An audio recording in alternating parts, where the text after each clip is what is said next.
ঘুমের তৃতীয় দিন আমাকে লটকায়া কারেন্টের শর্ট দিয়া পিটায় আর বলে, এই গুনবী তুমি কেন বলছো ইসলাম একমাত্র সঠিক ধর্ম, তোকে বলতে হবে সকল ধর্ম সঠিক। আমি বললাম যদি এই জন্য আনেন তাহলে করস ফায়ার সালাম। সিটিডিসির 1 নম্বর টিমের প্রধান ইমরান সে বলতো গুনবীরে এমন ভাবে মারবি যেন আমি এসে দেখি তাকে হাসপাতালে নিতে হবে, এই অবস্থায় তাকে রাখবি। আমি বললাম আমার অপরাধ কি? তোর অপরাধ তুই জানোস না? তোর বাপে কি করে? আমি আমার আব্বা কৃষক। ও তুই কৃষকের বাচ্চা, তুই কৃষকের বাচ্চা এত জোরে জোরে কথা বললি কে? এই কথা আমার বিড়াইতেছে। 10 দিন গুম রেখে 11তম দিন রাতের বেলা আমাকে মিরপুর 1 নম্বর কাঁধে একটা এই ব্যাগ ঝুলিয়ে দেওয়া হয়। এই ব্যাগের ভিতরে বিভিন্ন লিফলেট, হ্যান্ডবেল, বই যা আমি কোনোদিন দেখি নাই, এমনকি এমন ব্যাগ আমি কোনোদিন ব্যবহার করি নাই, এই ব্যাগ আমাকে ঝুলাইয়া দেওয়া হয়েছে। সেখানে নিয়ে আসার পর আমাকে বলে খবরদার কোনো কথা বলতে পারবেন না, সাংবাদিকেরা আসবে, চুপ থাকবেন, আপনাকে ক্রস ফায়ার দেওয়ার কথা ছিল, বেঁচে গেছেন। 3 বারে 9 দিন রিমান্ড দিয়ে 7 দিন আলাতোল পিটেছে প্রতিদিন, এমন কোনোদিন যায় নাই আমারে পিটায় নাই। অন্তত পক্ষে আমি চাই না আমার কোনো দুশ্মনও এই কারাগারে যাক। আল্লাহ রাব্বুল ইজ্জতের দরবারে লাখ কোটি শুকরিয়া যে আমরা অনেক দেরিতে হলেও কারাবন্দীদের অধিকার নিয়ে কথা বলার সুযোগ পেয়েছি। এজন্য আমি অন্তত আল্লাহর দরবারে শুকরিয়া আদায় করি, আলহামদুলিল্লাহ। ব্যাপকভাবেই যদি বলি, সকল কারাবন্দীদের ব্যাপারে কোনো বৈষম্য ছাড়া, কোনো ধরনের তারতম্য ছাড়া, সাধারণ বলেন বিশেষ বলেন যে কোনো শ্রেণীর লোককে আমি ব্যক্তিগতভাবে কেউই কারাগারে যাক, বিশেষ করে এই মানবরচিত জীবন বিধানের তার মধ্যেও নিকৃষ্ট সেই ব্রিটিশদের দেওয়া পদ্ধতিতে অন্তত পক্ষে আমি চাই না আমার কোনো দুশ্মনও এই কারাগারে যাক। এখানে নির্যাতন, জুলুম, নিপীড়ন, বৈষম্য এবং অধিকার থেকে বঞ্চিত করা ছাড়া আর কিছু নাই। খুব সুন্দর করে লেখা থাকে, রাখিব নিরাপদ, দেখাবো আলোর পথ। এর সে মিথ্যা, এর সে ধোঁকা আর হতে পারে না। এমন মিথ্যা কথা, সেখানে ইয়াবা সরবরাহ করে, সেখানে গাজার সরবরাহ করে, স্বয়ং জেলার সুপার, সুবেদার, কারারক্ষীরা, প্রশাসনের লোকেরা সেখানে নিরাপদে রাখবে। যারা ছিল সেখানে, আমি ছিলাম 32 মাস। আমাকে মিথ্যা মামলা দিয়ে, আমি সাধারণ একজন আলেম, সাধারণ একজন মুসলমান, সাধারণ একজন বক্তা, আমাকে ধরে নিয়ে গেছে জঙ্গি নাটক করে। আমি আমার উস্তাদের বাড়িতে ছিলাম, একবার বলতেছিলেন রেফারেন্স বলেন, আমাকে নিয়ে গেছে, রেফারেন্স নেন। আমি নিজে আমার উস্তাদের বাড়ি থেকে আমাকে 6/7/2021 তুলে নিয়ে আসছে। বলছে সাদা পোশাকধারীরা, বলছে আপনার সাথে আমাদের প্রশাসনের লোকেরা একটু কথা বলবে, এরপরে আপনাকে ছেড়ে দিবে। আপনি যদি কোনো কথা না বলেন, আমাদের সাথে চলে যান, তাহলে আমরা আপনার উস্তাদের, আপনি যে বাড়িতে বেড়াইতে আসছেন এই বাড়ির কারোর সাথে আমরা কোনো খারাপ আচরণ করবো না। আর যদি আপনি কোনো ধরনের এখানে উচ্চবাক্য করেন, তাহলে আমরা কিন্তু আপনার এই যে আত্মীয় স্বজন যারা আছে, আমার উস্তাদ, উস্তাদের মেয়ে, উস্তাদের স্ত্রী, উস্তাদের ছেলে, এদের সবাইকে ধরে নিয়ে আসবে। আমি মনে করলাম আমার জন্য আমার উস্তাদ কেন বিপদে পড়বে, ঠিক আছে চলো আমি যাই। গাড়িতে উঠানোর পরেই আমাকে চোখ বেঁধে ফেললো, হাতে হ্যান্ডকাপ পরিয়ে দিল, আর বললো যে গুনবী সাহেব আপনি গুম হয়ে গেছেন। এরপরে গুম 10 দিন র্যাব 1-এ আমাকে গুম রাখা হয়েছে 10 দিন। এটা পরে বুঝতে পারছি র্যাব 1, আগে বুঝতে পারি নাই। চোখ তো বাধা দিল, ছিল 24 ঘন্টা। নামাজ পর্যন্ত পড়তে, নামাজের সময় পর্যন্ত হাত করা খুলে দেয় নাই, হ্যান্ডকাপ খুলে দেয় নাই নামাজের সময়। যদি বলতাম নামাজ পড়বো, হাত খুলে দেন, বলে না এভাবে পড়তে হবে, কোনো হাত খুলে দেওয়া হবে না। এমনভাবে জুলুম করা হয়েছে। 10 দিন গুম রেখে 11তম দিন রাতের বেলা আমাকে মিরপুর 1 নম্বর ওই যে বোটানিক্যাল গার্ডেনের পিছনে নিয়ে, সেখানে এই বেড়িবাঁধ যে আছে, সেখানে তামান্না ওয়াল ফ্যামিলি পার্ক এর অপোজিটে এই চায়না ফ্যাক্টরি নামে একটা জায়গা আছে, ওটার পরিত্যক্ত গেইটে আমাকে পোশাকধারী র্যাবের হাতে তুলে দেওয়া হয়। পোশাকধারী র্যাব 4 তারা আমাকে সেখান থেকে নিয়ে আসে। তখন আমার কাঁধে একটা এই ব্যাগ ঝুলিয়ে দেওয়া হয়। এই ব্যাগের ভিতরে বিভিন্ন লিফলেট, হ্যান্ডবেল, বই যা আমি কোনোদিন দেখি নাই, এমনকি এমন ব্যাগ আমি কোনোদিন ব্যবহার করি নাই, এই ব্যাগ আমাকে ঝুলাইয়া দেওয়া হয়েছে। সেখানে নিয়ে আসার পর আমাকে বলে খবরদার কোনো কথা বলতে পারবেন না, সাংবাদিকেরা আসবে, চুপ থাকবেন, আপনাকে ক্রস ফায়ার দেওয়ার কথা ছিল, বেঁচে গেছেন, এজন্য কোনো কথা বলতে পারবেন না। হ্যাঁ, বাপ মায়ের দোয়ায় বেঁচে গেছেন, এখন কোনোরকম চলে যান, একটা হালকা মামলা দেওয়া হবে, কয়দিন পরে এমনি বের হয়ে যাবেন। এ কথা বলে সাংবাদিকদেরকে সামনে কোনো কথা বলার কোনো সুযোগ নেই। সাংবাদিকরাও কোনো প্রশ্ন করে না, তাদেরকে যেটা বলা হয়েছে এটা তাদেরকে বিরানি দেওয়া হবে। একটা পানি দেওয়া হবে আর একটা জুসের বোতল দেওয়া হবে অথবা একটা মজুর বোতল দেওয়া হবে। খুব সুন্দর। আমাকে নিয়ে গেছে র্যাব, ওই যে র্যাবের যে হেডকোয়ার্টার, সেখানে নিয়ে গিয়ে 13 তলার উপরে আমাকে 2টা মাস পড়াইছে। 2টা মাস পড়াইয়া পরের দিন ঘুম থেকে যেদিন প্রকাশ করছে তার পরের দিন নিয়ে এসে আমাকে বলছে খবরদার কোনো কথা বলতে পারবেন না। 2 জন 2 দিক দিয়ে আমাকে এমনভাবে ধরে রাখছে, কথা বলতে গেলেই আমাকে এমনি করে চাপ দেয়, ওরা কথা বলতে দিবে না। সাংবাদিকদেরকে বলছে কোনো প্রশ্ন করতে না, এখন করোনা ভাইরাস চলতেছে, উপর থেকে অর্ডার, কোনো কথা বলা যাবে না। দেখেন আমার ওই ইয়াতে 2টা মাস লাগাই দেওয়া হয়েছে। অধিকার, এটা হলো মানব অধিকার, এটা হলো মানবতা, এটা হলো প্রত্যেকে তার বাকস্বাধীনতা নিয়ে চলতে পারবে। এটাতে বলা হয় এই পশ্চিমাদের এই সমস্ত বাকস্বাধীনতা, এই সমস্ত মানবাধিকার, পৃথিবীর মধ্যে এর চেয়ে বড় ধোঁকা আর হতে পারে না। মিথ্যুক প্রতারক। আর এরা এখন আসে এই দেশে মানবাধিকার কমিশনের অফিস করার জন্য। মানবাধিকার এরা চিনে? এই ব্রিটিশ ল, এর মধ্যে কোনো মানবাধিকার আছে? নিরপরাধ মানুষ বছরকে বছর জেলে থাকবে, এরপরে 30 বছর পরে রায় হবে বেকসুর খালাস পাইছেন। বেকসুর খালাস পাইছে 30 বছর পরে। ওর জীবন যৌবন, পরিবার, দেশ, খ্যাস, অর্থ, সম্পদ, ব্যবসা বাণিজ্য সব খালাস, এরপরে সে এখন বেকসুর খালাস পাইছে। এটার নাম হলো এই বর্তমান যে ল চলতেছে আমাদের দেশে, আইন চলতেছে, এই ব্রিটিশ আইন। খুব আমরা বলি, আপনারাও বলেন দেশ স্বাধীন, আমরা স্বাধীন জাতি। কিসের স্বাধীন জাতি? বিচারের বেলায় কি আমরা স্বাধীন? যদি আমরা স্বাধীন হইতাম তাহলে স্বাধীন মানুষকে গুম করা হয় কিভাবে? কোন অধিকারে গুম করবে? কে গুম করবে? আমি যদি অপরাধী হই, আমি একজন সাধারণ আলেম, সাধারণ বক্তা, আমার বড় কোনো পরিচয় নাই, আমি সারা দেশব্যাপী ওয়াজ করি আলহামদুলিল্লাহ, সারা দেশব্যাপী দাওয়াতের কাজ করি আলহামদুলিল্লাহ। তো আমি কি গোপন লোক ছিলাম? আমাকে গুম করা হইলো কেন? আমি জিজ্ঞেস করছি গুম করছেন কেন? গুম করে প্রথম মাস শুরু করছে একদিন আমাকে, তৃতীয় দিন, গুমের তৃতীয় দিন আমাকে লটকায়া কারেন্টের শর্ট দিয়া পিটায় আর বলে, এই গুনবী তুমি কেন বলছো ইসলাম একমাত্র সঠিক ধর্ম?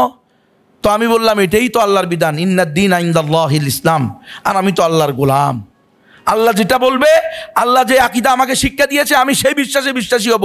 ইসলাম একমাত্র সঠিক ধর্ম, এটা মুসলমানদের আকীদা। ইন্নাদ-দীন ইনদাল্লাহিল ইসলাম, পবিত্র কোরআনের সূরা আলে ইমরানের 19 নম্বর আয়াত। একই সূরার 85 নম্বর আয়াতে আল্লাহ বলছেন, ওয়া মান ইয়াবতাগি গায়রাল ইসলামি দীনান ফালান ইউকবালা মিনহু ওয়া হুয়া ফিল আখিরাতি মিনাল খাসিরিন। যে ব্যক্তি ইসলাম ছাড়া অন্য কোনো ধর্মকে, অন্য কোনো মতকে, অন্য কোনো দর্শনকে, অন্য কোনো ইজমকে, অন্য কোনো মতবাদকে ধর্ম হিসাবে গ্রহণ করবে, সেটা আল্লাহর নিকট গ্রহণযোগ্য না, এবং সে কাল কিয়ামতের মাঠে চিরস্থায়ী ক্ষতিগ্রস্তদের মধ্যে অন্তর্ভুক্ত হবে। এটা আমার আকীদা, এটা আমার বিশ্বাস, এটা আমার ঈমান, এটা আমার রবের ঘোষণা, আমি এর বাইরে যেতে পারি না। সে আমাকে বলে কি জানেন, এই বেটা তুই জানোস না দেশ চলে গণতন্ত্র দিয়ে, আর গণতন্ত্রের নিকটে সকল ধর্ম সমান, তোকে বলতে হবে সকল ধর্ম সঠিক। আমি বললাম যদি এই জন্য আনেন তাহলে করস পায়ার সালাম, কারণ সকল ধর্ম সঠিক বলে নাস্তিক হয়ে বাঁচার চেয়ে একমাত্র সঠিক ধর্ম ইসলাম বলে শহীদ হয়ে যাওয়া 1000 গুণে উত্তম। এ হলো আমাদের দেশের আইন। বাক স্বাধীনতা, ব্যক্তি স্বাধীনতা, ধর্ম যার যার, উৎসব সবার। তো আমার বেলায় কই গেল? আমার বেলায় তো আমি আমার আদর্শ প্রকাশ করছি, তাই না? এটা আমার আদর্শ, এটা কোরআনের আদর্শ। ইসলাম একমাত্র সঠিক ধর্ম, মুসলমান ছাড়া আর কেউ জান্নাতে যাবে না। যদি যত বড় আলেম হোক, যত বড় পীর হোক, যত বড় বুজুর্গ হোক, যত বড় সাধারণ হোক আর অসাধারণ হোক, ক্ষমতাশীল হোক আর ক্ষমতাহীন হোক, যারাই বলবে সকল ধর্ম সঠিক, তারা হবে নাস্তিক। এটাই ইসলামের বিধান, এটাই মুসলমানদের আকীদা, এটাই আহলুস সুন্নাহ ওয়াল জামাতের আকীদা। যাই হোক, আমাকে বলতেছে তুমি মডেল লাইসেন্সের বিরুদ্ধে ওয়াজ করছো কেন? তো আমি বললাম মডেল লাইসেন্স মুসলমানের দেশে, 90% মুসলমানের দেশে মডেল লাইসেন্স দেওয়া হবে কেন? বলতেছে এই বেটা ডমেরা দেখো না, এরা বাথরুম পরিষ্কার করতে হলে মদ খাইতে হয়। ডমদের জন্য নাকি গুলশানে, বনানীতে, বিভিন্ন রেস্টুরেন্টে, বিভিন্ন পর্যটন এলাকায় নাকি ডমদের জন্য মডেল লাইসেন্স দিছে। আমাকে বলছে, আমাকে, এই তুমি কেন বলছো নারীরা পর্দা করতে হবে? আমি বলছি যে জন্য আল্লাহ বলছে ওই জন্য। আল্লাহ বলছে নারীদেরকে পর্দা করার জন্য, ইউদনিনা আলাইহিন্না মিন জালাবিবিহিন্না, তারা তাদের শরীরের উপরে পর্দা ফেলে দিবে, কাপড় ফেলে দিবে, ওড়না ফেলে দিবে, এই জন্য আমি বলছি। বলে না, নারীরা যদি পর্দা করে তাহলে এই দেশের অর্ধেক জনগণ, দেশ উন্নত হবে কিভাবে? বলেন এগুলো আমার অপরাধ? আমি একজন নাগরিক, এই দেশের স্বাধীন নাগরিক, বৈধ নাগরিক হওয়ার পরে আমরা তো আর এখানে উড়ে এসে জুড়ে বসি নাই, বিন্দেশ থেকে আসি নাই। তাহলে আমার কেন আদর্শ আমি বয়ান করতে পারবো না? আপনারা না সাংবাদিকরা বলেন মত প্রকাশের স্বাধীনতা, কোথায় মত প্রকাশের স্বাধীনতা? আমার আদর্শ, আমার আকীদা, আমার বিশ্বাস, আমার ধর্ম অনুযায়ী আমি কথা বলতে গেলে আমি কেন জঙ্গি হয়ে যাই? টাকনুর উপরে কাপড় পরা, এটা তো আমার রসুলের পক্ষ থেকে ঘোষণা দেওয়া হয়েছে। হ্যাঁ, যে ব্যক্তি টাকনুর নিচে কাপড় পরবে, পায়জামা পরবে, লুঙ্গি পরবে, সে জাহান্নামে যাবে। তাহলে এটা তো হারাম। টাকনুর নিচে কাপড় পরা পুরুষের জন্য হারাম। পুরুষ টাকনুর উপরে কাপড় পরবে, এটা ফরজ পুরুষের জন্য। তাহলে সেখানে যে বলা হলো যে এই টাকনুর নিচে কাপড়, উপরে কাপড় পরা, এটা জঙ্গির আলামত। বাবরি আমার রসুল সাল্লাল্লাহু আলাইহি ওয়াসাল্লাম জিন্দিগিতে কখনো চুল কাটেন নাই, হজ ছাড়া, উমরা ছাড়া। আজকে সেই বাবরিকে বলে দেওয়া হয়েছে যারা বাবরি রাখে এরা হইল জঙ্গি। যারা পাগড়ি পরে, রাসূল সাল্লাল্লাহু আলাইহি ওয়াসাল্লামের পোশাকের সুন্নত পাগড়ি পরা, পাগড়ি পরলে এরা হলো জঙ্গি। যারা গার্লফ্রেন্ড থাকে, রাখে না, গার্লফ্রেন্ড নাই, এই ছেলে তোমার বয়স 17-27 বছর, তোমার বয়স 22 বছর, তুমি এখন এই বয়সে বিয়ে করলে কেন? এই বয়সে তুমি 2-4টা গার্লফ্রেন্ড রাখবা। এই তুমি যে গার্লফ্রেন্ড রাখলা না, এই জন্য তুমি জঙ্গি। জানেন আপনারা, এটা আমাদের সামনে বলা হয়েছে, আমাদের সামনে। সিটিডিসি, কাউন্টার টেরোরিজম, র্যাব, এদের প্রত্যেকের কাজ ছিল এগুলো। কাদের ইন্ধনে করছে? রয়ের ইন্ধনে করছে। খবর নেন আপনারা। এই দেশকে জঙ্গি নাটক দিয়ে আসছে। এখন আপনারা বলতেছেন রেফারেন্স দেন। জঙ্গি নাটকের রেফারেন্স লাগবো কেন? এই দেশে যে জঙ্গি নাটক হয়েছে, এখনো হইতেছে। এই যে কিছুদিন আগে যে মামলা হলো, মাওলানা রেজাউল করিম আবরার, মাওলানা জাকারিয়া মাসুদ, মাওলানা আসিফ আদনানের নামে, এটা কি নাটক না? এরা তো সবাই প্রকাশ্যে দাওয়াতি কাজ করে। এমনকি রেজাউল করিম আবরার তো একটা রাজনৈতিক দলের গুরুত্বপূর্ণ পদে আছে, তাকেও বলা হইতেছে কি সে জঙ্গি। তার মানে কি? মানে যারাই ইহুদি খ্রিস্টানদের, মুরতাদদের, ওই যারা কায়েমি স্বার্থবাজ, তাদের বিরুদ্ধে কথা বলবে, তারাই জঙ্গি হয়ে যাবে। কারণ এই একটা সহজ জিনিস, কাউকে জঙ্গি বললে এই দেশে তাকে সবচেয়ে লাঞ্ছিত, অপদস্থ, অপমানিত করা, এটা সবচেয়ে সহজ। তাকে মানুষের কাছে ঘৃণিত করা সবচেয়ে সহজ, এই জন্য জঙ্গি বলে দেয়। জঙ্গি বললেই হবে। নিয়ে গেছে ভিতরে, এরপরে সেখান থেকে র্যাব নিয়ে দিছে আমাকে শাহ আলী থানার মধ্যে। তারা নিয়ে যখন নিছে, তখন সিটিটিসি নিয়ে আসছে। সিটিটিসি আমাকে 3 বারে 9 দিন রিমান্ড দিয়ে 7 দিন আলাতোল পিটেছে প্রতিদিন। এমন কোনো দিন যায় নাই আমারে পিটায় নাই। সিটিটিসির এই 1 নম্বর টিমের প্রধান ইমরান, সে বলতো গুনবীরে এমনভাবে মারবি যেন আমি এসে দেখি তাকে হাসপাতালে নিতে হবে, এই অবস্থা তাকে রাখবি। সে নিজে আমারে পিটেছে। সিটিটিসির প্রধান আসাদুজ্জামান, সে নিজে আমাকে 2 দিন আমার 2 হাতে 4টা করে 8টা বাড়ি দিছে। আমি বললাম আমার অপরাধ কি? তোর অপরাধ তুই জানোস না? তোর বাপে কি করে? আমি তো আমার আব্বা কৃষক। ও তুই কৃষকের বাচ্চা, তুই কৃষকের বাচ্চা, এত জোরে জোরে কথা বললি কে? এ কথা আমার পিটাইতেছে। কোনো অপরাধ নাই, দেখাইতে পারবে না কারণ না। এটা শুধু আমি না, যতজনকে, এই যে শেখুল হাদিস আল্লামা জসিমউদ্দিন রহমানি, 11 বছর 16 দিন উনি যে জেলে ছিল। এই 11 বছর 16 দিন কেন ছিল জেলে?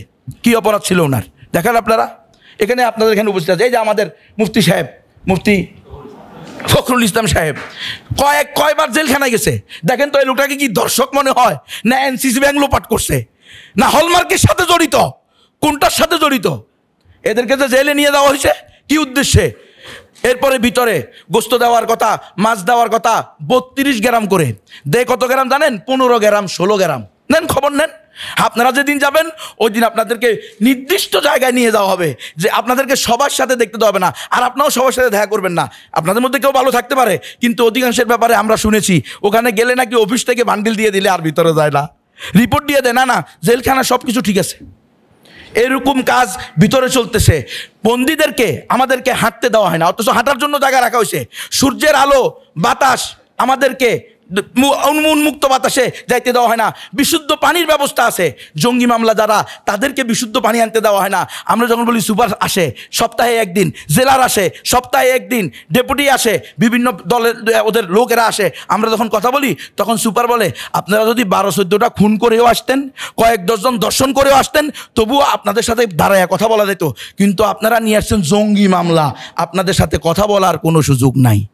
তো আমরা এই সকল বৈষম্যের অনতিবিলম্বে এই সকল বৈষম্য দূর হোক, পুরা দেশ, পুরা জাতি, পুরা উম্মাহ জুলুম থেকে নিষ্কৃতি পাক, আমরা এটা চাই।